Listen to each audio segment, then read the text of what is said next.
Hello, everyone.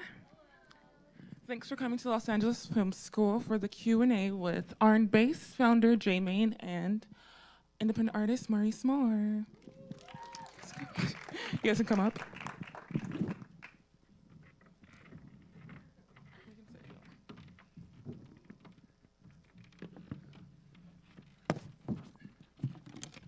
Hi, guys. Hello. Thanks for coming out tonight. Yeah. All right, so let's get this started. Do you want to tell us what RnBass is? RnBass is to me, genre of music that I basically coined for modern R&B, because R&B today is very like confusing as to what it really is. It's kind of like, oh yeah, it's my R&B track, but it's like got hip hop, it's pop, it's you put a bunch of titles on it. So I invented R&Bass as a term to replace all those slashes on the genre, whatever. Okay, not to interrupt, but in this school we learned like you have to copyright everything.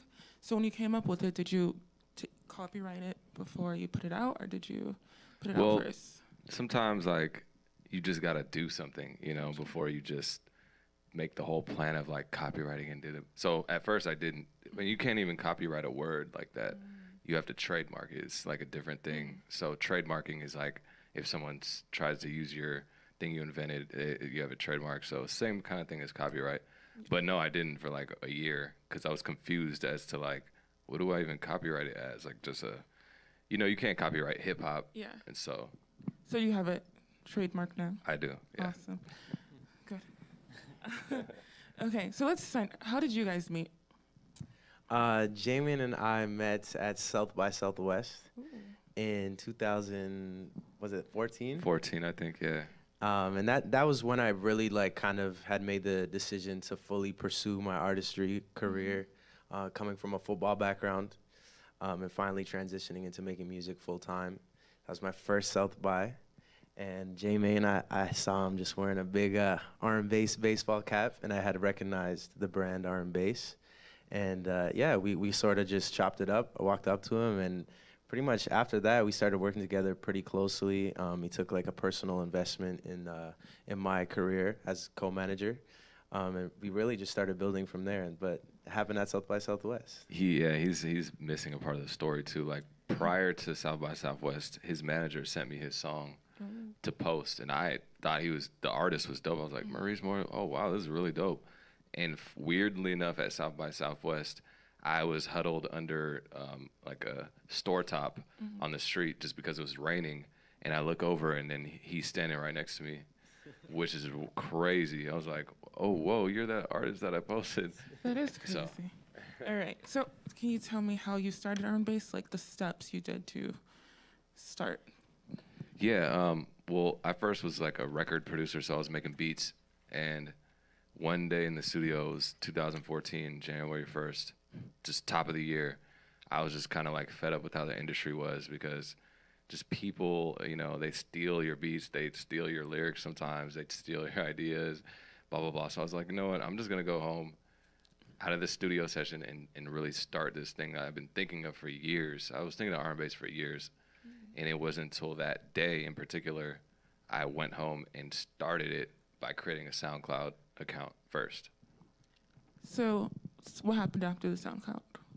After the SoundCloud, I started curating songs without even knowing it. I was just kind of like, cool, this song I think could be RnBass. Okay, wait, this song could probably be RnBass. Oh, whoa, this song could actually be RnBass. I started like putting songs on there I felt were in the RnBass world. And from there, I started being a curator without even knowing. I'm like, wow, this makes a lot of sense. Yeah. So I was like, let me create an Instagram now, And from there, it's like, well, let me just post all the dope stuff I like. And it just kept transforming. When you created the Instagram, did it get a lot of attention from other people? Yeah, that's when it got like really real on Instagram, because everyone's looking at Instagram all the time. And I was just posting stuff that other people weren't posting. I was like, oh, this guy's tight, let me post him. And I'd trick people by saying RnBass song. So people were like, RnBass, like what? I was like, check out this dope RnBass song from artist name here. And so I was tricking people, and I was posting things that no one else was posting. Nice. Okay. So before this, before the RnBass and before the artist work, what did you do before? I was producing, and I also worked at T-Mobile like 5 or 6 years before that. T-Mobile. So my sales game, was on point. So it helped you. Like T-Mobile helped you for. T-Mobile to actually invest. did help, Yeah. randomly enough. I think everything in my life leading up to RnBass helped me in a weird way, Yeah. because I played video games as a kid.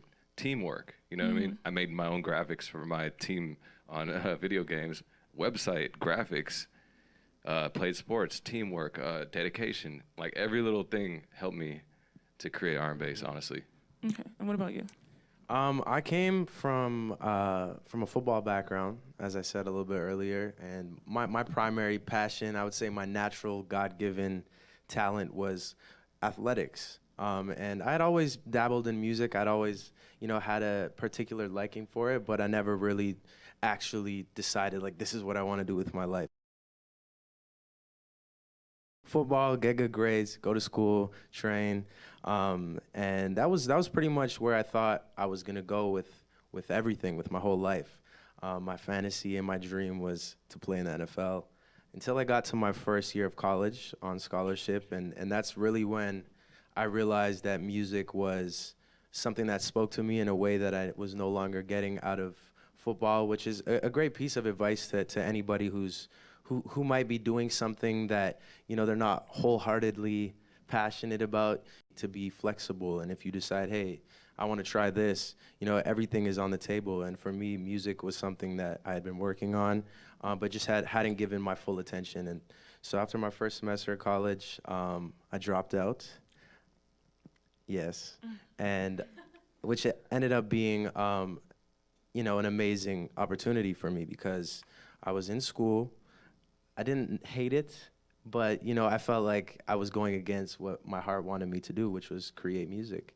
And so when I did that, I had suddenly all this time to fully dedicate to my craft. So if I thought I was good before, well, just imagine now that I have 24 hours a day to master it. I got a part-time job so that my parents didn't have to worry about me, didn't have to stress, hey, why aren't you buying your own clothes, taking yourself to dinner or whatever. That became my responsibility. And I'll say to anybody, taking personal responsibility is the first step, you know what I mean? Once you have a vision of where you want to go, you have to suddenly, claim the responsibility of that. That's something that you want to do, all right, well, let's do it. And so with music, put my whole heart into it, put together enough money for me to move from Ottawa, Canada to Los Angeles, which is where I live now. And really just everything started going crazy from there. But it really started from that pivotal moment of when I said, I'm not gonna play, 50-50, giving half of myself to music and half of myself to football. I'm gonna really choose to dedicate 100% of my mental and emotional resources into that one thing, which was music, and extreme payoff. So, I mean, yeah, sorry, that was like a really long-winded answer, but that's what I did before music. Yeah. Yes. Yeah, that was a good answer. So when you guys started, when you started RnBass and when you started your music, did you guys have a budget for it? No. No. Okay. Why? Because it was spur of the moment, right? So you're just like, I'm gonna just do it, and. Well, I think most people, when they initially discover a passion, I feel like it happens sort of just spontaneously. Like, oh my God, I like the way dancing makes me feel, and you just keep doing it. You know what I mean? Like, you're in the mirror and you're just, busting a little 1, 2, and that becomes how it all develops. So I'd say, like, in that moment, you don't really have a budget, and then from the time that you end up realizing, hey, I think I'm pretty good at this, I want to show people. At that moment, especially in the world that we live in today with, iPhones and everybody has a laptop of sorts, you can really just scrap together whatever you can put together in the early stages, and, the people will tell you if it's good or not. And whatever the answer is sort of doesn't really matter if you really love it, you know what I mean? If it's bad, you got to work on something. Yeah. And if it's good, you keep going. But I don't think you necessarily need a budget. I mean, I'm sure most of us here at the LA Film School have access to resources, especially probably in the school. So I mean, you pretty much have everything you need. All you really need is a computer, something to upload a video or whatever, and there you go. You got to start it. Yeah. Agreed. Agreed. Okay. What about teams? Did you guys have a team like from the start, or did you wait until? I was solo for like a year. People thought I had a team of like 30 people. The way I was just moving it like online. You started in 2014. Yeah. Okay.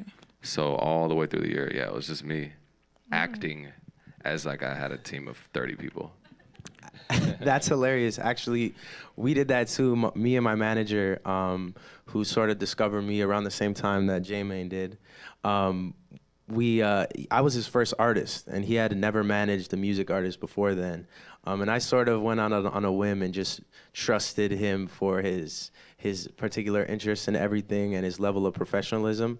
But he had no experience, and no one cared that he was emailing them, no blog. They would just, skirt past it, not even look at it. But we basically made like these fake emails, and these fake emails were how we actually got people to open our emails. And suddenly I was on Complex and Billboard and The Fader, but it just happened because we pretended that we had a booking agent just with a different email, on our contact page. Just little things like that, you kind of have to fake it till you make it. Yeah. Yeah, Smart. a team, if you have access to people though, which you're at this school with other people who are talented and equally driven as you, you have a pool of people immediately around you that you have, you can build with. So, I mean, if you're good at what you do, use that as sort of as your preface when you introduce yourself to people, especially in this environment, like kind of see how you can help other people and they'll want to return the favor. And that's how you build a team. It's always an exchange. I think a lot of people get into like, support me, give me videos or give me photos, and you don't necessarily give anything in return. But with team building, I think like the key for me early on was like, listen, I'm a really good artist, and it was apparent through my craft, which, if you have that luxury, use it. You know what I'm saying? And you're in a great place to learn and master your craft. So, yeah. Okay, for you, Maurice, people are listening to music. Hold on, I have the numbers. It's like 32 hours a week people listen to music. How do you make your music different than other artists for them to listen to your music? Well, I think traditionally people would have viewed me as maybe an RnBass or R&B artist. But I think where like these pivotal moments happen for me is when I started embracing the things that I loved outside of the genre that I was making. And at this point, I feel like that's like the only thing you can do as an artist to stand out is really merge worlds that maybe only you understand. Maybe you grew up in the country and you love country music secretly, but you're a rapper and nobody knows about that. Don't be afraid to sort of channel that into your music. I think now, I'm a big Shania Twain fan. I loved country music growing up, but I'm an R&B artist, so I can't do that. You know what I mean? I think the key here is to just wear all of your inspirations on your sleeve at all times. Don't be afraid of them. Unapologetically wear all of them. And that's really what makes you is like this collage of ideas. And that's what being an artist is all about. That's your story and your ideas. Yeah. All right. Do you want to take a question from the audience? Does anyone have a question? Sure. Kelsey. Can you guys talk about from your different perspectives as producer, social media, and artist, what is a piece of advice that you guys got that kind of helped propel you when maybe you were feeling like, what am I doing, or a little bit stuck? What was that advice? Who was it from? How did it help propel you back into the success? That's a good one. Yeah, that is a good one. Sometimes, a lot of times through my journey building a whole platform, I've wanted to throw in the towel a lot of the times. Like, man, this is not working. Like, people don't believe me. But sometimes there's that person that comes out of nowhere like, man, bro, just keep doing that, man. Just keep doing it. Don't worry about what they say. And if you really think about it and actually put that into perspective, you're like, okay, wow, you know what? Why am I worrying about this one person right there that doesn't have my attention? Like, there's 3,000 people that like are just waiting for what I have to give them.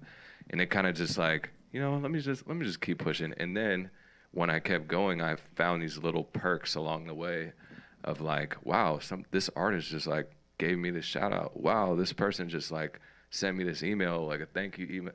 So it's just like, just the journey of just keep pushing through. You find these things that help you and make you feel good. Yeah.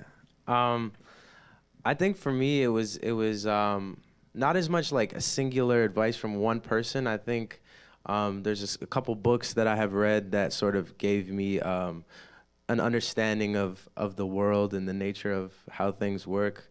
One of them being 12 Rules for Life by Dr. Jordan Peterson, which sort of just talks about the inevitability of tragedy in life and the things that will happen to you no matter what. People in your life are going to pass away, and, people around you are going to maybe betray you. Bad things happen. But it sort of talks about, living on that line between chaos and order at all times, and how that really is like the ultimate path. And so when you know this, I feel like it's something where your environment doesn't necessarily affect your state of mind. You're able to, understand that tragedy is inevitable and almost, I don't want to say brush it off, but be able to move forward in spite of that. So I would say that's the key is when you take risks in life, and realistically you only live once, guys. When you take risks, there's always the chance of failure, but living on that line between chaos and order is essentially what life is all about. And living a good life is not about the pleasure of comfort. It's a little bit more about, living on this path, which is, the highest good. So I would say that's pretty much the best piece of advice I've ever been given. Dr. Jordan Peterson. Okay, so social media is really big now. Like, it's gotten really big. Kim Kardashian, she posts 3 times a day. What do you guys do to keep yourself in social media, like put yourself out there? I try to, post 1 to 3 posts a day that are pretty interactive or just kind of like showcasing something new.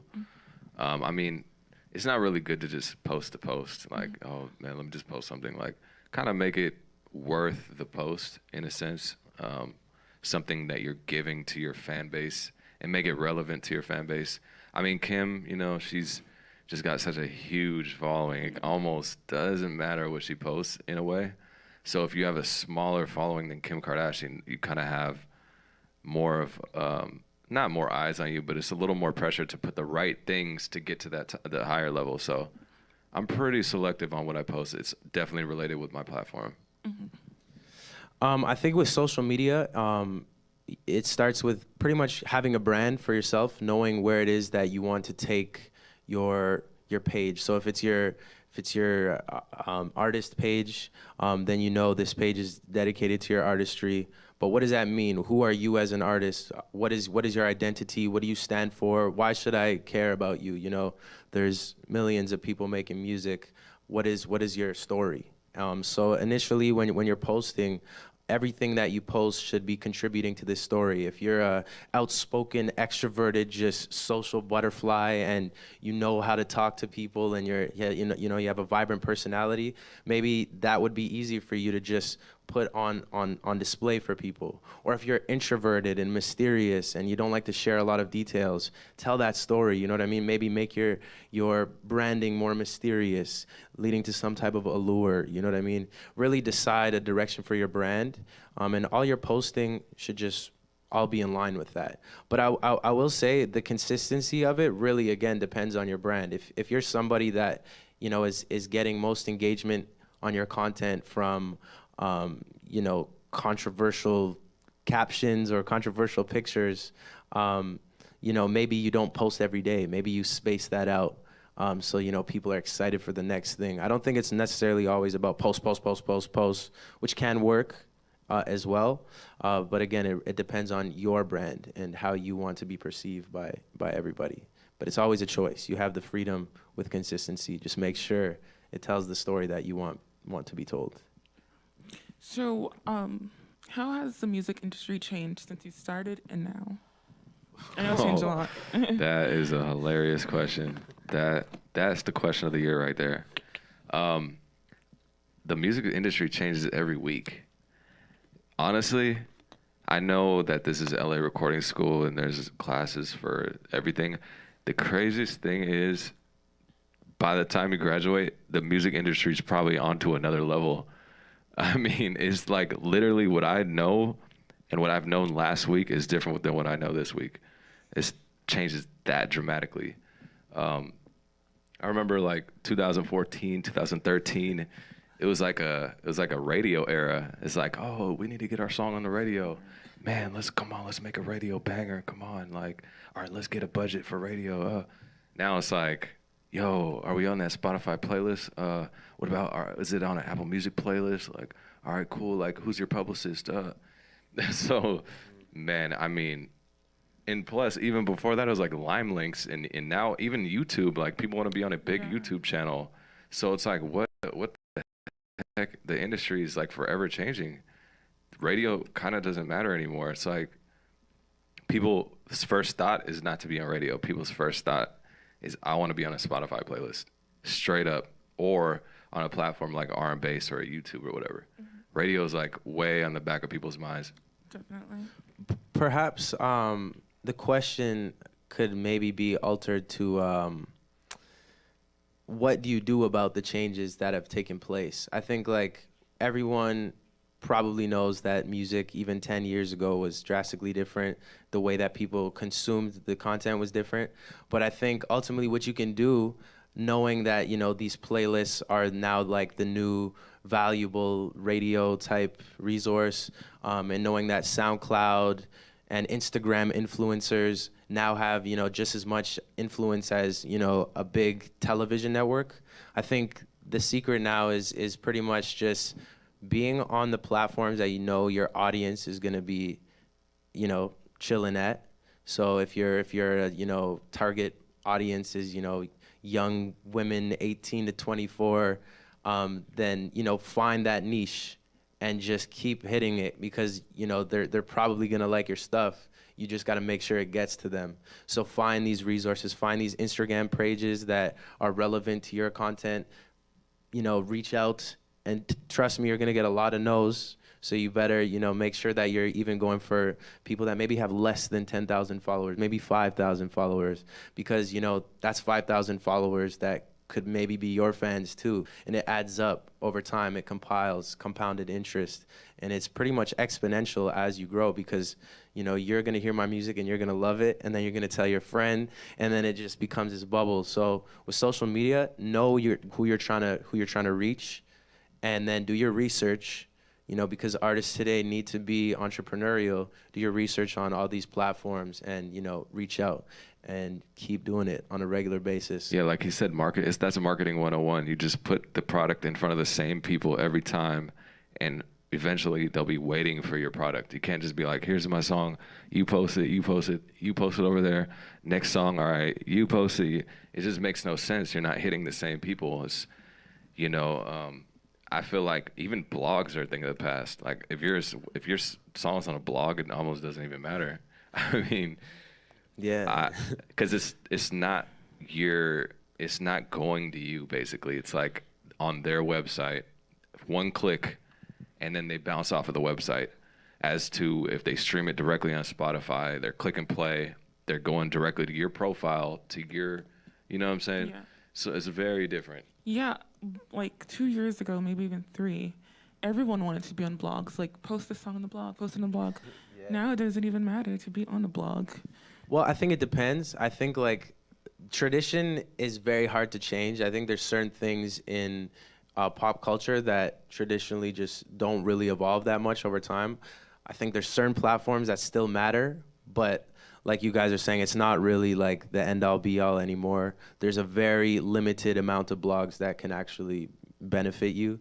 It's important to know what they are, though. You know what I mean? You should still be aware of these things, because if you have the luxury of meeting somebody, if you're in LA, I mean, that's always an opportunity. It can always just happen. You might be walking down, going to a veggie grill, and, you know, so-and-so's right there. So know the big platforms that are still, I would say, like, the billboards. Complex is still a great platform. Pigeons and Planes, the Fader, I mean, there's probably maybe like 8 of them that can really do something for you, but they can. So know them, but also know it's not everything. So don't. Yeah, it's a certain type of audience too. Like I know the kids are really like on SoundCloud, and Yeah. you know people count SoundCloud out. That thing is like it's a beastly platform still. And A lot of people talk about it. They're like, "You're a SoundCloud artist," but I'm like, "That doesn't. Why are you Yeah. doing me?"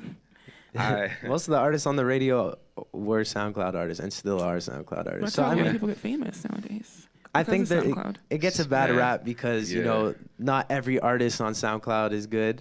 You know what I mean? So you definitely have. there's a lot of strategies going on. on the Yeah, back and end. that's also an exciting thing. You know what I mean? Like you can really play, like I said, on you as a brand. It's not as much always about solely the craft. You are also the brand, and you get to wave that flag. So if you are kind of a weird artist, you might not be the best singer, but you still have that creative juice inside of you, and you want to put something together. Like, don't be scared of that. You know, there's probably a niche for you as well. And as you've seen with all of the, you know, acts that have broke in the past, you know, 3 years. I mean, there's some pretty weird stuff out there, but you know, people like it. So yeah. It's a new world, man. I must say, SoundCloud actually is dying now. Still alive though. It was but- supposed to be cut off, like last summer. They were gonna kill Yeah, it. there's no money being made on SoundCloud. Yeah. Like YouTube, you get to monetize. You can put ads on your video and stuff. You can do that on SoundCloud, but it's not as like popular, and people don't really know how to. And only certain distributors could do that for you, which sucks for the major people. They're like, no, we can't make money. We're not Well, putting our music on there. SoundCloud, actually, me personally, I had a partnership with SoundCloud, and so I was able to monetize some of my music on there. But the problem Right. with SoundCloud is because there's not a lot of ways for them to generate revenue, and it's mostly based on free content.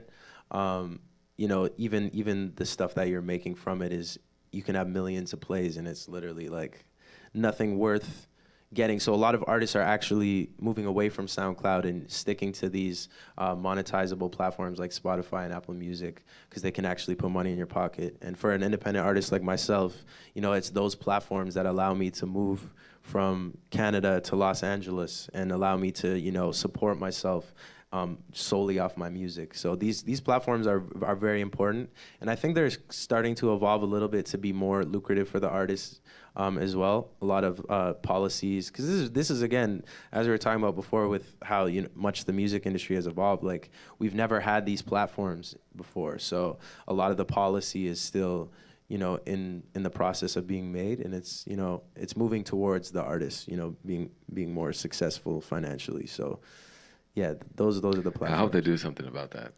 Yeah. SoundCloud, because it's just so dope. Like anybody in the world could just upload.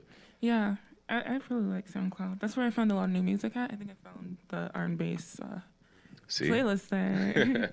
Check it out, guys. Let's see what else. yeah. No, go ahead. Sorry. Okay. What's an interesting trend that's happening 2018 that you found? People are breaking music through memes. That's a new one. What I mean by that is Rich the Kid. Rich the Kid had some homeless man on the corner, you know, doing that dance to a song. But that meme alone broke his record almost. Like, I know for a fact, because I know people at Interscope, they were telling me how impactful that meme was of the, hey man, hit that for me, man. You know, it's got the Rich the Kid plug walk song in there. I mean, that's like, you know, you see something funny, you hear it, it's popping. That's plays. However, we're not at a point where Instagram's monetizing these views. So for now, it's a good mechanism to just get the views and the plays and have it transfer over to whatever. But man, that had like millions of plays. So that's definitely a new trend, is putting the music in funny memes subconsciously so people hear it. That's a good idea as well. Don't tell nobody. Just kidding. Yes. So for you, Maurice, you're an independent artist. Is it, I mean, I know it's harder to be an independent artist than signed, because of like, when you're signed, you have like contracts and like they give you an advancement and stuff. So what's the grind like for you as an independent artist? Well, I'd say if you're gonna be an independent artist, the first thing that you have to understand is that it's a lot of work. Um, More work than most people are really aware of when they actually make the decision to do it. And to support yourself financially, you have to really, again, treat your craft like a business because, again, with making money, you know, you have to make your content monetizable. So what I did early on was I had my music on Spotify, like right when Spotify came out.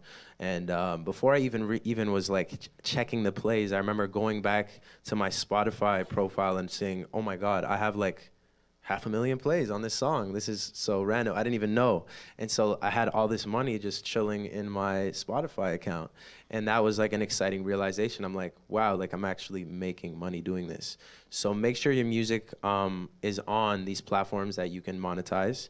And Spotify is pretty good, and Apple Music as well, at, you know, finding upcoming talent. You know what I mean? If you're good, and you can email the programmers. You know, they're all on Instagram. All the people who are curating the playlist, they're all there. You just gotta do your research. Google who the head of Apple Music playlist, R&B playlist thing is, and send them an email, send them a DM, harass them in their comments. Like, do what you gotta do.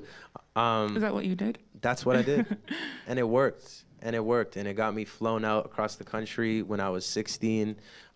You know what I mean? Like these labels were flying me out, and I'll say this, like the independent thing was more by choice than it was by lack of opportunity. I think being independent is actually a great thing. I think there's plenty of benefit to being independent. Yeah, you might not have as much initial capital to do really, you know, larger than life things, but that doesn't mean you can't make great content. And as we've seen over the past few years, you know, people can make a lot of money with pretty low financial investment, especially if you're good.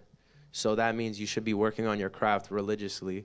And being in Los Angeles, you know, networking is key. Being able to find people that can help you and, you know, again, offer something in return.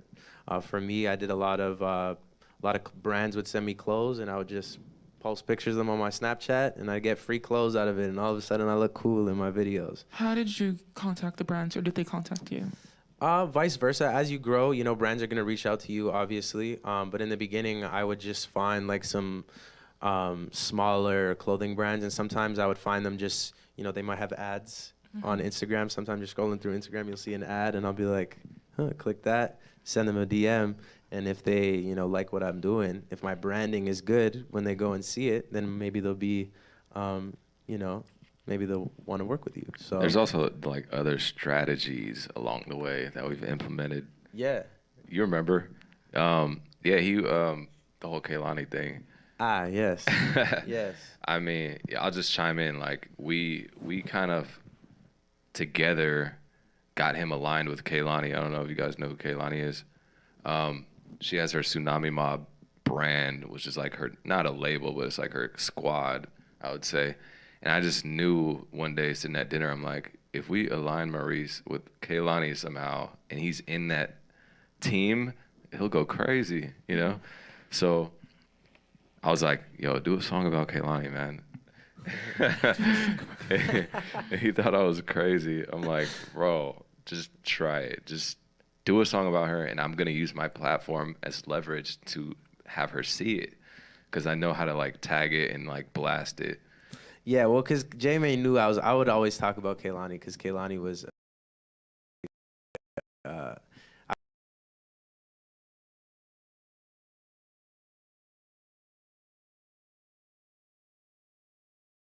this is collaboration is such, people are sort of anti-collaboration. Good, no one can mess with me, I can't work with you. But sometimes you have to really put your ego aside. And remember how we were talking about this line between tragedy and chaos, or chaos and order, sorry. You know, sometimes you're gonna have to work with people that, you know, you might not like, or maybe they're not everything that you need at the moment. But when you're starting, you can't be that picky. You got to just get it out there, and don't be so much concerned with criticism. You know what I mean? Funny thing was just a collaboration that happened purely because I made a song and she happened to like it. I got all my small, tiny niche of fans at the time to tweet at her and Kehlani, Kehlani, Kehlani. Even my friends, most of the comments were just my friends from school and whatever. And she saw it, and that became, something where we ended up being longtime collaborators, and she's now one of my best friends. But that's how that opportunity came about, was just, again, social media. Social media, man. Yeah. And 45 minutes, she's seen the post. Bam. He called me right after. Like, Wow. oh, she's seen it. Oh. I was like, I knew it, man. I knew it. I told you. I just knew it. I don't know why. I just had a good feeling. Yeah, that's cool. Alignment. But that's how you use social media. You need to use it. That's why it's a tool. It's not just a thing that we passively use. It's so normal to us that we don't realize like what it's actually capable of.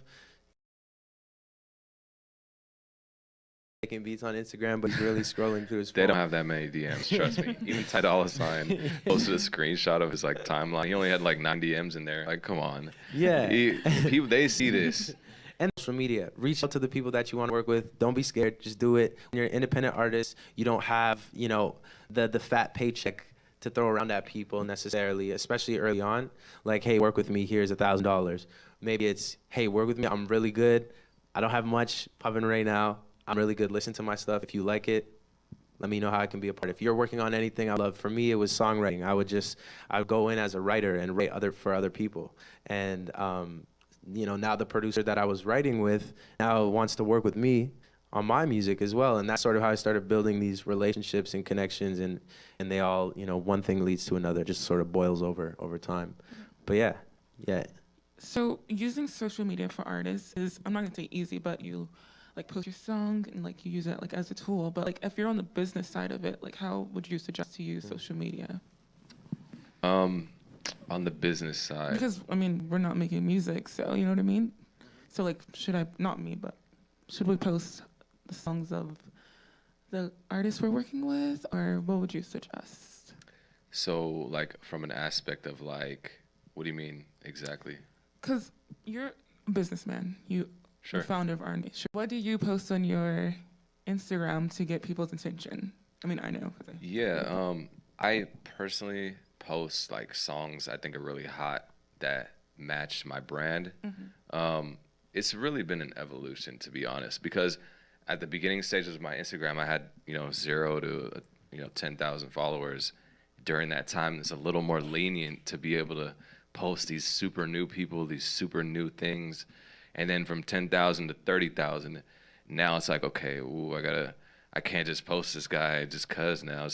It's almost like a political game, because, these people, they appreciate you, but like once you do, in my perspective, once you post one person, they'll continually blow you up.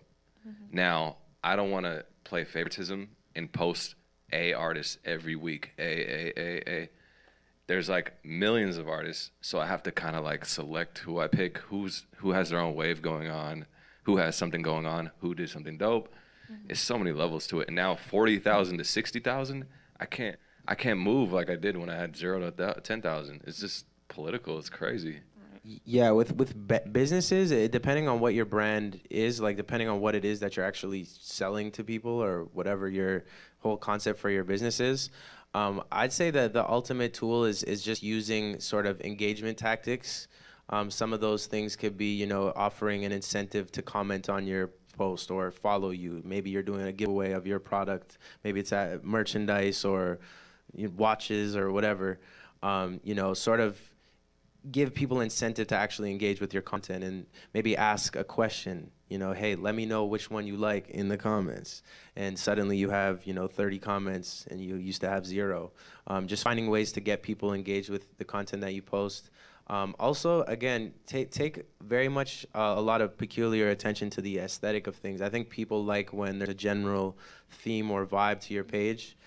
So if whatever, it's entirely dependent on what your business is. But again, find some sort of aesthetic that, kind of captures the vibe and identity of your business, and just, make sure that all of your content sort of ties into that. I think it goes artists and business as well. I think it's pretty much universal. Social media is pretty much the same across the board. It's everything. Like Yeah. once you're past 50,000 followers, it's now a race to 1,000,000. Like every post you do has to somehow engage and collect more people somehow, rather than it's more or less, it's not maintaining your followers, it's now propelling to 1,000,000 plus. That's how I look at it. Yeah, but a lot of people are also buying their followers, Yeah, which yeah, I don't for think sure. yeah, I don't believe in that. me neither.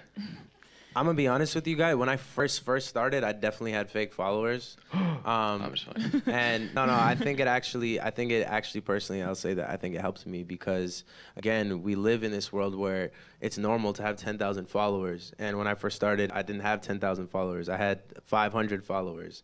And so some people might, look over your stuff, might not even give your content a chance solely based on that number, which is shallow and silly, but it is what it is. And you just sort of have to play the game. So initially, I remember like my first like couple thousand followers were all fake. I went on this website and found how to buy followers, and I copped that. Did the likes match? The likes did match because I was a smart kid, and I made sure that I got fake likes too. Buy them fake But likes.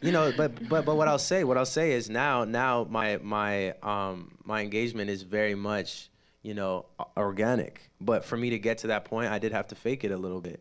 And again, that's why I say, don't be scared. Just know when you're going in what people want to see and what your artistic vision is. Try to find where they meet. Give people what they want. Obviously do which you're intending to do, but you have to dance on that line. You have to be for the people in a sense. I agree with that, but I'll also add that if you're giving the people in your brand with whatever the niche is, what they want, you need the people to see it. If it's Exactly. like 20 people, like that doesn't even matter almost. I mean, how I built my page, I literally sat there for 10 hours straight, adding people, unfollowing, adding, unfollow for a year straight. And I had like 7,500 following is like the peak for Instagram. You could only follow 7,500. So I would unfollow everyone that didn't follow me back, then go back and do it all again. And I did it very strategically, following people who like certain pictures of certain artists, like Chris Brown. Go to Chris Brown's page. This post looks dope. It looks like something I would post. Who liked it? Add all. Follow all those people. So it made my engagement crazy because those people were like very targeted people for what I was doing. Well, if I had the money that I have now when I first started, I would have done a little bit more. Because now you have sponsored posts on Instagram and Facebook, so you can put in actual money and put in your target audience, and Instagram will actually make sure they see it. I've seen results with even as low as like $20. You know what I'm saying? So you can always get a little bit of marketing push onto your profile with sponsored ads. For whatever content that you're promoting. It sucks they kind of make you do that now, because that old school way, like what I was doing, is you can't do that because they just changed their whole API. Their algorithm. Like unfollow apps, like they don't share information anymore, so you don't know who unfollowed you or anything. Oh, that's interesting. People are like, oh really? Well, let me go home and unfollow some people. Yeah. So Jamie, you produce and you do A&R work. How did you start with your A&R work? I've just always had a knack for like sound. Like I see what kind of works together. Like, oh, this sounds kind of like this. Kehlani is kind of sounding like, this girl or that guy, blah, blah, blah. So I was just like, why don't I just like link people together and just do it myself? Everyone kept asking, like, I've had every label hit me up about bringing them somebody I posted. I was like, well, so basically I'm doing your job then. Right. So I'm going to bring you the artist, and then you're going to sign them, and you're going to make the money off of them. So with me knowing that, I'm kind of like, well, why? Obviously, it's kind of like, duh, it's a no-brainer. Why don't I just do that myself? And that's what I recently actually been doing crazily. Like, that's all I've been focusing on. So how does someone become an A&R? Because they have school, like in school, you can be like a talent manager, a publicist, and things like that. So how do you become? Because I don't think that's like a major in school. You know what I mean? To become an A&R, first of all, the real question is, what is an A&R? Because that is like it's totally different thing than it was even 2 Yeah. years ago. I mean, A&Rs back in the day, they used to really find the talent, like on the street, the girl in the McDonald's, hey, yo, you sing? Hey, come on, let me take you to the... Now A&Rs are like, hey, I seen you on Complex. Let me see how many followers you got. Okay, that's A&Rs now. So to really become an A&R, you just got to do it. Don't get hired by a label because you're not going to sign nobody because you got so much pressure. Like, oh, if I sign this person and they fail, uh-oh. Okay, if I sign them, oh, I don't know, they don't have enough followers. Way too much pressure. Just do it yourself. Get your friends together. Yo, hey, Ricky, you make beats? Yo, I got this girl. Bam, got a song. Put it out. Yo, y'all, hey, let's make a song. Bam, put that out. Once you build a catalog of 100 songs that you put together, yo, you don't even need a label. You're good. Yeah, I'll say about A&R. If anyone is interested in being A&R, artist and repertoire. Essentially, an A&R is somebody who is sort of traditionally would be like the liaison between the label and the artist. So they would sort of develop the talent, teach them how to perform, teach them how to record, teach them how to do all the essentials of being an artist at a high level, and the label would, release the music and put them wherever they need to be. If you're gonna be an A&R though today, there's many ways to do that without actually, being signed or working for a record label. You can do it freelance. It's not as Guaranteed. It's not as guaranteed. It's definitely like you would have to be a super connector. And now, so they, in psychology terms, they sort of talk about networking in a sense of there's people who are super connectors who have know lots of people. And A&R needs to be a super connector. So you need to sort of take it upon yourself to know all of the interesting new musicians, all of the producers, all of the writers. It's not an easy thing to do, but do your research. Try to find ways to RSVP to events in LA, which you can always Google and what's popping in LA this weekend, and find those things. RSVP. Sometimes you won't get in, sometimes you will, and when you get there, shake hands. It's easier said than done, but you got to meet people and put yourself out there. If you're a super connector, then how you can help the artist is by connecting all these people. You can be an A&R working for artists and all these people, and people sort of just pay you to help them sort of get connected with all these other people, producers, writers, other artists. A&Rs just know all these people and can be like, oh yeah, you want to work with so-and-so? Oh, no problem, I'll text them right now. That's pretty much what an A&R does today. I will add to that and say that here's the problem with that, is that A&Rs now are doing all the connecting, they're doing everything, and there's nothing getting done on your resume. I look at the resume, I don't see one song that's been completed, but you connected this. Like, that's great for your mental, yeah, I did that. But on paper, I don't see anything. So to me, these new age digital A&Rs need to complete things. Like, for me, I've completed probably 20, 30 tracks in the past 4 weeks by myself with just So, yeah, I've been going beast. But it doesn't matter. Like, if it never came out, it never happened.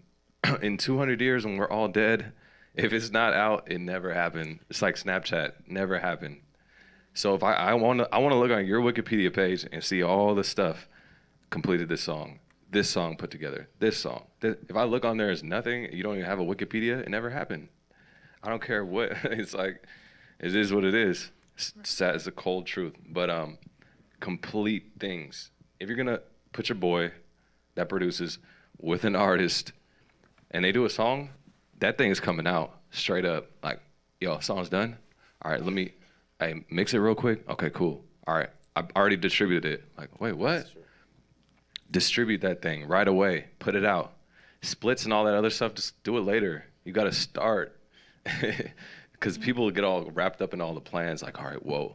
Okay, cool. We got this song done. All right, let's get my manager involved. Let's figure out how we're going to roll. No. None of that. Just get it out. Bam. On to the next one. Figure all the other stuff out later. I agree. So RnBass, you guys have charts now. Before charts, what was it like? The website, like, was it like a blog post or? Yeah, it started off as a blog. We actually got rid of the charts and we've moved on to different things. It's just kind of like, it's kind of like an auto update of curation that we've selected with our algorithms, actually. Yeah, we're just running off algorithms right now. Why did you choose to switch it up? I recognize that blogs are just not hot anymore. No one's going to a website first, unless it's like SoundCloud. SoundCloud's still technically a website, but it's also an app. But you're not like first thought, hey, let me go to hotnewhiphop.com. You're like, hey, let me check SoundCloud. Right. You know, so I realized that, and I adapt and evolve with the times constantly.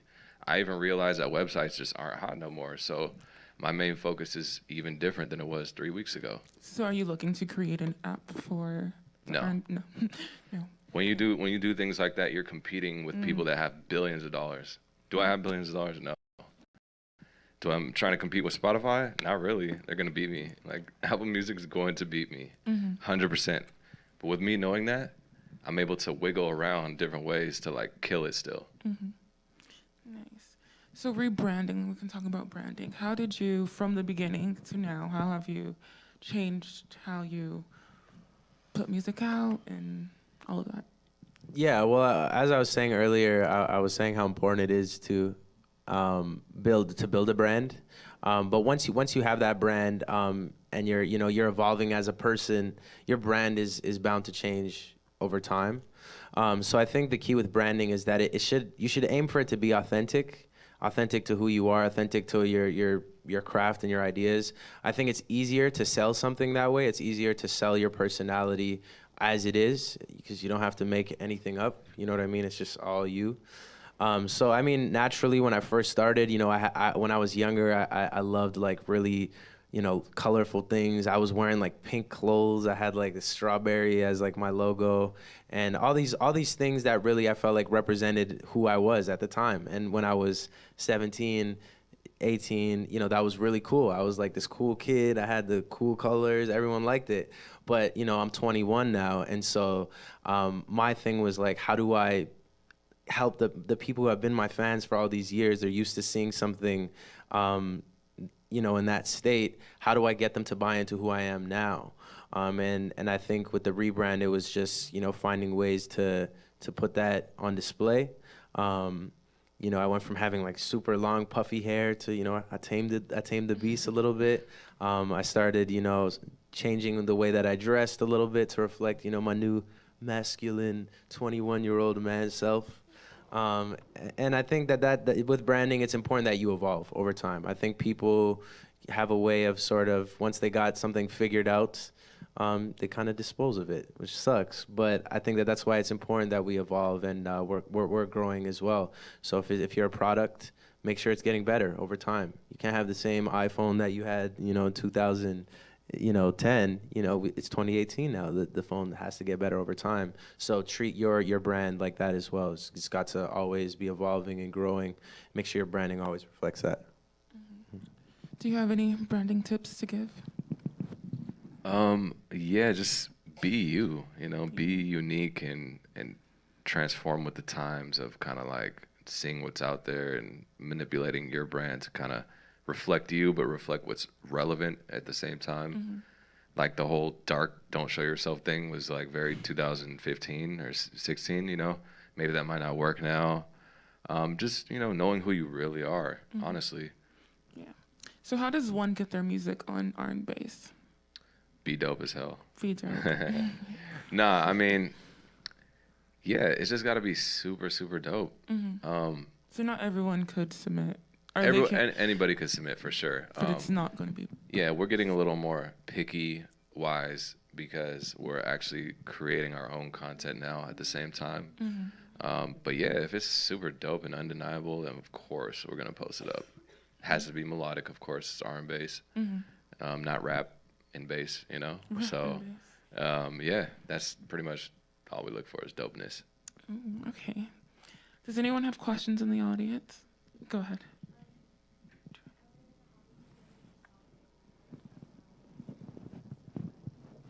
I definitely would say, actually, RnBass was actually one of the platforms that actually helped me get into that. I would go on RnBass. A lot of the songs have producer credits in the title of the song. It might be like, this song is called, produced by Maurice Moore. And what I would do is I'd go on social media and find those producers, and I'd DM them, and I would ask them if they're working on anything. Hey, bro, it's good. Check out my song. I'm a writer. If I'm in LA for however long, I would come to LA for trips, but you're already here, so you don't have to fly out here to do that. You can just reach out, send people a sample of your work, something easy, maybe a link that they could just click, or maybe it's a direct file. Make it super easy for whoever you're sending stuff to, and reach out to them, ask them if they're looking for writers. Hey, I'm a writer. If you're having any sessions this week, let's get in. And it varies. I say that's why I always say reach out to people at a variety of different levels in their careers. Some people are going to be just starting out too, but you got to get the catalog first. So be writing songs all the time, and reach out to producers that you like. Reach out to other writers. Reach out to artists. Ask them if they're working on an album. Hey, are you working on an album? I'm a writer. I can get you a hit. Let's get it. You know what I mean? That's the stuff I would do. But once I got out here and I would get in one session, this producer would be like, "Hey man, have you ever worked with this guy? No, who's this guy? Yo, let me introduce you." And then next thing I know, the next day I have a session with that guy, and then people hear your sound and they're like, "Man, this guy, Maurice Moore guy is crazy. You want a song like that, bro? You got to call Maurice." And guys like J-Main also would help me and be like, "Hey, I just had a meeting with this producer. He's working on an album." And so I would say it's just a matter of reaching out to these people, as I said earlier, and do that on a regular basis and keep creating. Make sure your music is really good and be honest with yourself, because if it's not, you have to learn where you're not good and get better.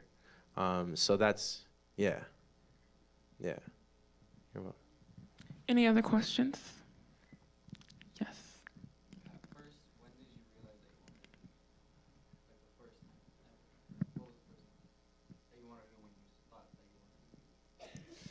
I think genuinely in my personality, I've always had like this knack for music. That's something that made me extremely drawn to it. But I think the moment I decided I want to do this must have been in like 7th grade, me on like making beats on the table with my homies in class and just like freestyling. And that was like, whoa, this is fun. And I thought football was what I was gonna do, but I always knew that music was gonna be in the background some way, somehow. The moment I decided it was gonna be my career was the moment that I dropped out of college on full scholarship, going to play football. And this is why I say, this chaos and order, you know what I'm saying? That's a lot of people might crack under that decision, but you have to realize that, you have a better chance at being successful. And what is success, right? What is success to you? You have to define that, you know what I mean? It's important to know where you're trying to go. But once you know what that is, then other things have to fall down the list of priorities. So for me, I would say after my first semester of college, it was like, yo, I'm gonna do this and I'm gonna be the best.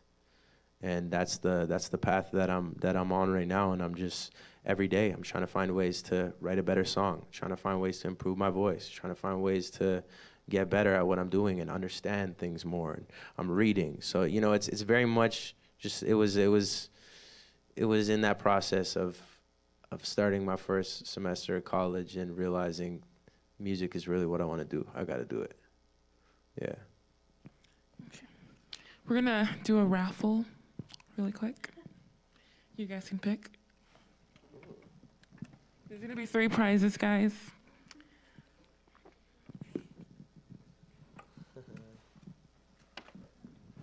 So what are the prizes? Oh, the first one is for a swag bag. Swag bag. Merch from our school. Okay. All right.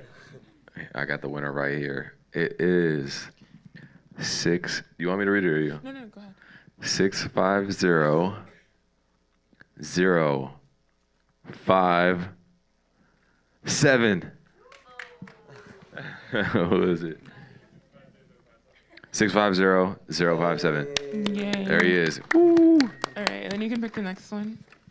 All right, let's see what we And got. this one is for a LA Film sweatshirt. They're really cute.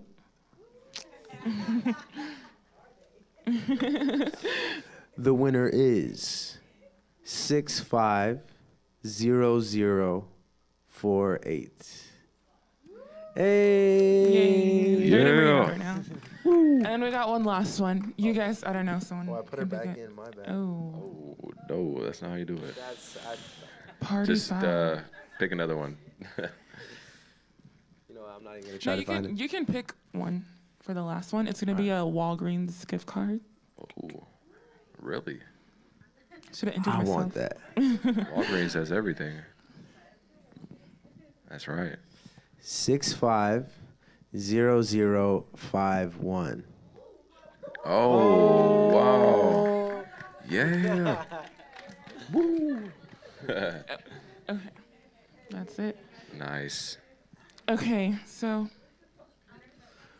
Winner, winner, yeah, chicken dinner. the winners, please don't leave because we want a picture of you guys. All right. So, is there anything you guys want to add to what we've talked about? Anything we missed out on? I just want to get people to yell out like what they do. I'm curious. Yeah, what do you guys do? Production? Dope. Okay. What else?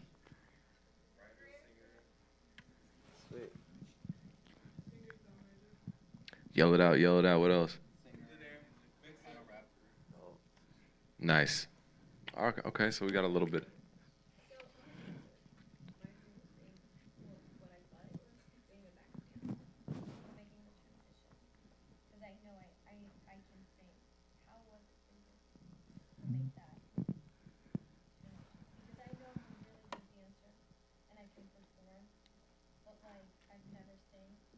Mhm.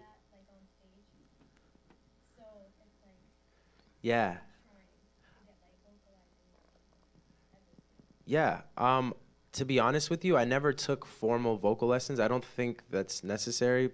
I mean, if you want to go that way, it's definitely a way to learn how to sing. I think you might be more productive in finding artists that you really like, study them. For me, I picked some guys early on. There's lots of, you know, Stevie Wonder, Tank. I remember the Chris Brown, Omarion, sort of Trey Songz era was like big up for me. And I listened to them all the time, and I would try to copy them because I wanted to be able to do what they could do.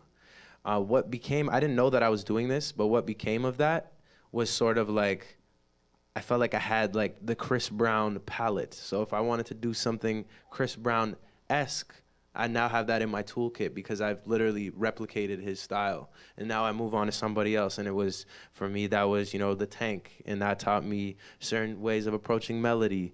And I would try to copy his runs and watch his videos, slow them down to like 0.5 speed and like copy them and then speed it up. And that's how I became a good singer. And also recording myself. I didn't pay for studio time. Honestly, wouldn't even recommend it if you don't have money for it. Recording all the time just taught me how to get the best out of my voice without the fear of like having people watch me do that process. I was scared because I started out as a rapper, not a singer. So I was scared. I didn't want people to hear me sing because I knew I was like probably not that good, and I wasn't. And I think that how I got better was just doing that in the privacy of my bedroom. I had my own little cheap microphone, had a cheap copy of Pro Tools on my computer, and just kept trying. And I would sing covers on things and record them. So I would say do that. The transition, if you're transitioning from dance, I mean, I think it's beneficial that you actually continue to work on your dance because I think that that's something that can make you stand out as well as an artist. Not every artist can dance, you know what I mean? So continue to practice that. But if you're transitioning to making artistry your priority, that's a good way to learn how to sing. Use Google and YouTube. It sounds really obvious. I hope that doesn't sound patronizing. I mean that in the best way. Google, vocal warm-up.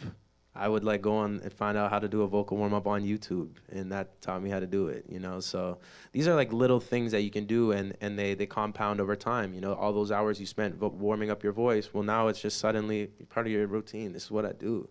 I breathe that, you know what I mean? And I write songs every day. My computer, my microphone is right in front of me when I wake up. It's the first thing I'm gonna do. So you just have to find ways to make that your new routine. A lot of people think that musicians just sit around all day and, don't really do anything and just occasionally show up at the studio and write a hit.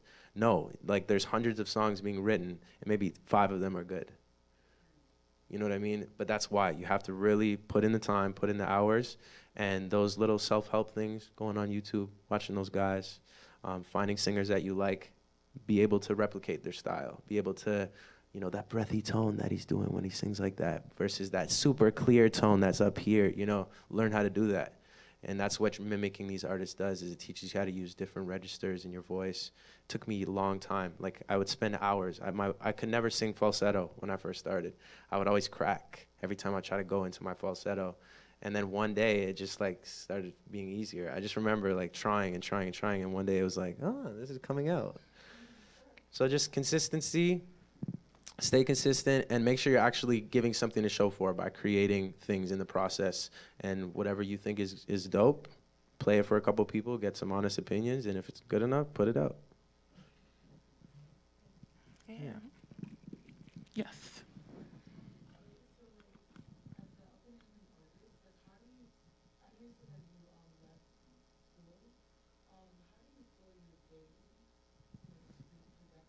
It's a great question. Yeah, it was hard for me at first. When I first left school system and went strictly to just music, I had this like strange like feeling of anxiety. It was the first time I'd ever experienced it. Suddenly I had all this time, and I used to be filled up with training, hours in the gym, and then homework, and then, you know, all these hours that are already taken up, and you realize, damn, what am I actually doing? Like, so for me, I'm very, very strict on myself, and I feel like it's benefited me in certain ways. Having a routine. I wake up in the morning, my routine is the same. Nutrition, big thing for me. I wake up, I have a nutritious breakfast, I drink my coffee, and I write my morning pages. As an artist, it's an amazing thing to do. My morning pages is basically just a journal, stream of consciousness. I just write sort of whatever I'm feeling, whatever's in my head. There's no objective to writing this, I'm just going. What tends to happen is maybe around like the second page, I start spilling out things that are actually going on inside of my head that maybe I've neglected. Maybe someone said something to me that really made me upset. You know what I'm saying? I just write it. Things that I'm thinking about. What tends to happen with this is I find it really unlocks like creativity. You suddenly have 3 pages of just words, and it kind of is cool to look at. You're like, damn, I did that. And that sort of gets me just feeling hyped up. Also, on the last page of these things, I do a checklist. So I decide, what are my goals for today? Maybe it's I gotta go to the gym. Maybe I do that every day, but I'm gonna still put it on the checklist so I can get that dopamine from clicking the check mark. It feels good to feel like you accomplished something. Celebrate the little victories.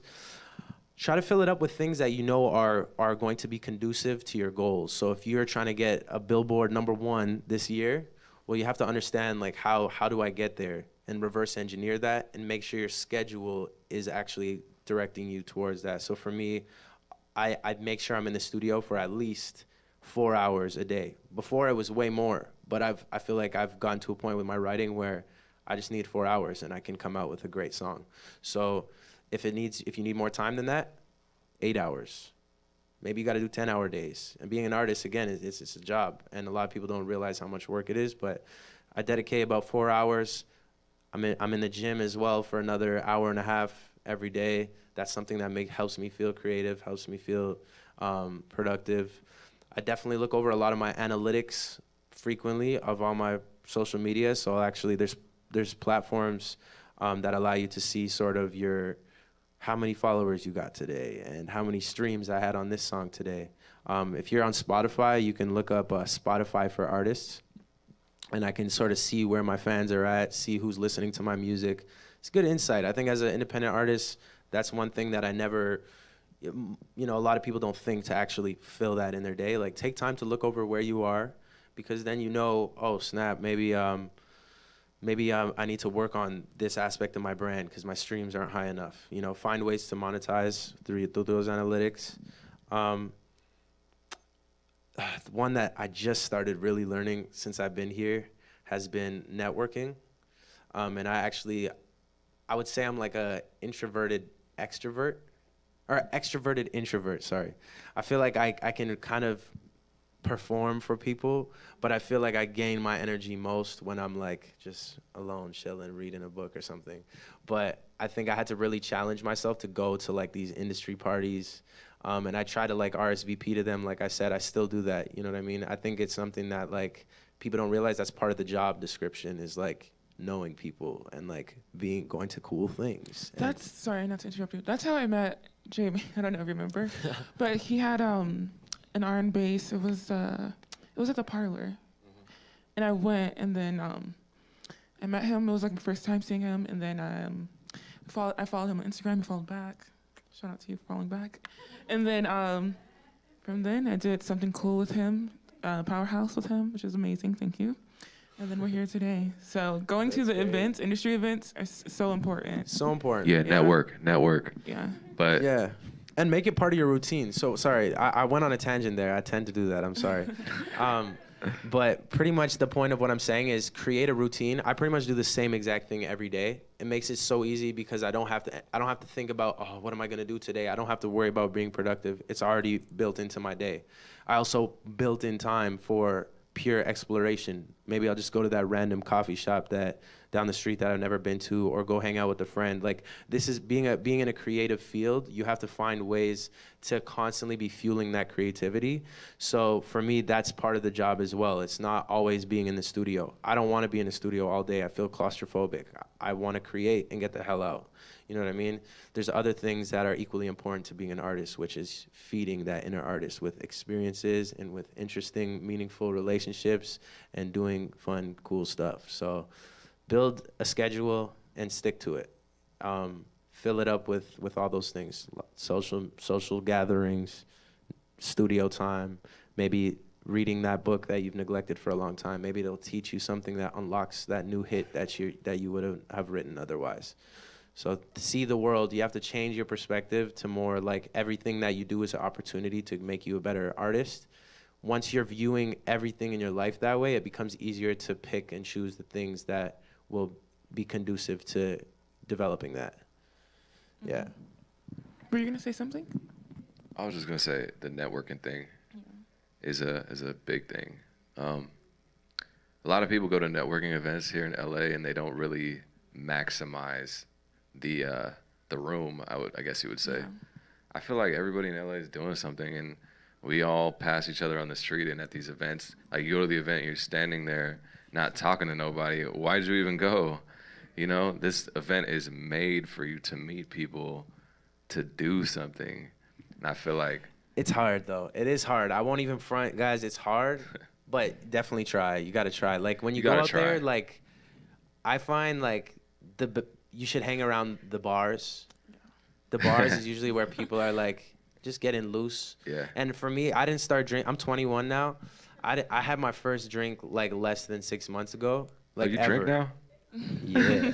But no, the whole point of me saying this is just like it it allows me to loosen up a little bit in those settings, and I think that's when you could thrive. If you're already like that, you know, then more power to you. But don't be scared to, you know, enjoy yourself. I think everybody there that is doing that and taking part in like the activities is kind of part of building. It's not. I don't think it's a toxic thing. Everyone's there to like meet. To, you know, like why are you there? You know, networking. So. But I'm saying that in a sense of like the most powerful networking tool is like not treating people in like networking doesn't have to be this like rigid, you know, thing. It's right. Treat people like you're genuinely interested in getting to know them as you would that cute girl at the library or whatever. You know what I mean? Like yeah, it should come naturally. Yeah, one thing that worked for me, like when I was like first in LA, like I'll just go to somebody like, hey, you look really important, you know? So I'm like feeding their ego a little bit, plus like, oh yeah, I am important. I actually, you know what I mean? Yeah. So good like open liners and instead of like, hi, what do you do? Like, I don't really think that works anymore. Yeah. Compliments are good. Compliment people's clothing. They love that. Yeah. They love that because they probably sat in the mirror for like 2 hours before they actually decide on the outfit. Yo, those shoes, they could be the most basic. Just comment on it. And it's a great conversation starter because oh, like what made you choose those shoes? Oh man, this is my bro. I got these when I was like 19. I still wear them to this day. Like 19. that you build a rapport with people by just taking an interest in them. Because networking, pretty much, I feel like the secret is like be genuinely curious. Like feed off of that curiosity, and it sort of naturally just puts you in that state of like allowing yourself to get to know somebody. So it's hard to do. Don't get me wrong. I just think the more you do it, the easier it becomes. I still haven't mastered it myself, but I'm definitely a lot better now than when I first started going to these events and stuff like that.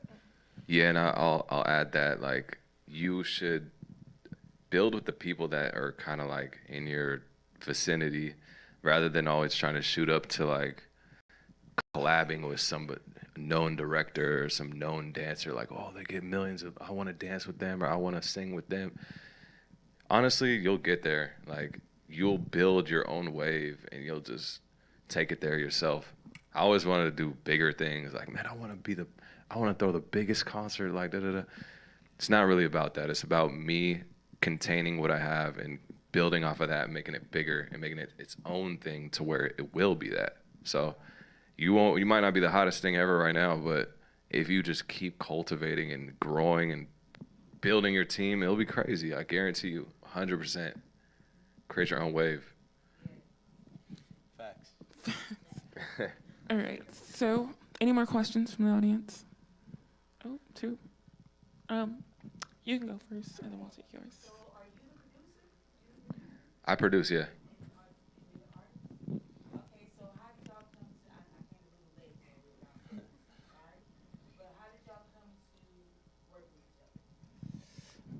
Yeah, we said it earlier, but I posted this song on my website, and then we ended up being together at South by Southwest, which is a music event. Yeah. Yeah, we ran into each other. It was my first South by Southwest, and it's another thing about being an artist as well. It was this was funded out of pocket. So I drove from Ottawa, Canada, to Texas, and that was my first South by, and it was just me and my manager. We brought some T-shirts and stuff, and just did a couple of performances out there.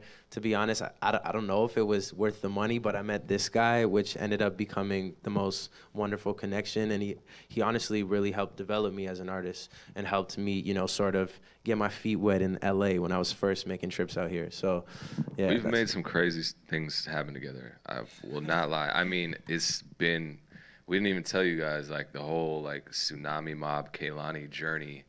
It's just unreal how it just unraveled, Like I said, he got in this Tsunami Mob thing by making a song about Kehlani. Yeah. But he took the song to the next level. Like, in every sentence, he put one of her song titles in the sentence. So every single bar was like, blah, blah, blah, blah, blah, song title, da-da-da-da, song title. I was like, dang, But it's just so weird that after doing that and Kehlani's attention, like the next day on Instagram after she's seen the thing, she was in a meeting with her A&R Jeff Vaughn at Interscope, and they're like sitting at a table like this, like, and on her phone on the table is his song on the screen. We're like, whoa, like this is getting crazy. And then we go to Atlantic, they call him to Atlantic Records. And then we pull up, and Kehlani's right there. It's just it's just sometimes it's just one thing happens after another. Yeah. Not to like put all the emphasis on Kehlani, but it's just like how things roll out and pan out sometimes. So it's just about taking those risks in life, like being brave, doing things, Mm-hmm. That's how we met. And then you had a question, right?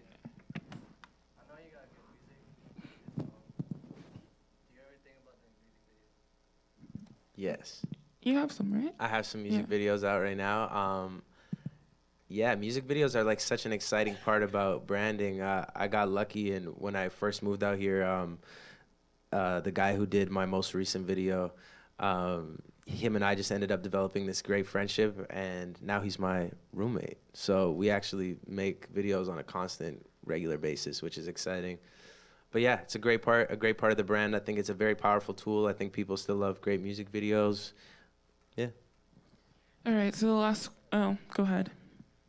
For RnBass, if you were looking for like other producers, are you looking for producers who are in a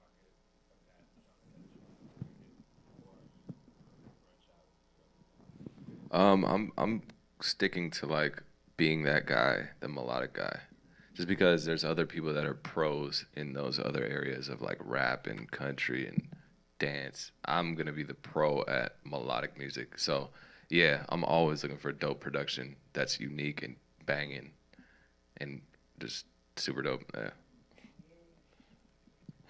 And you know, mix your beats too. If you're a producer, the producers in the room, mix your beat as if it's mixed and mastered already off top.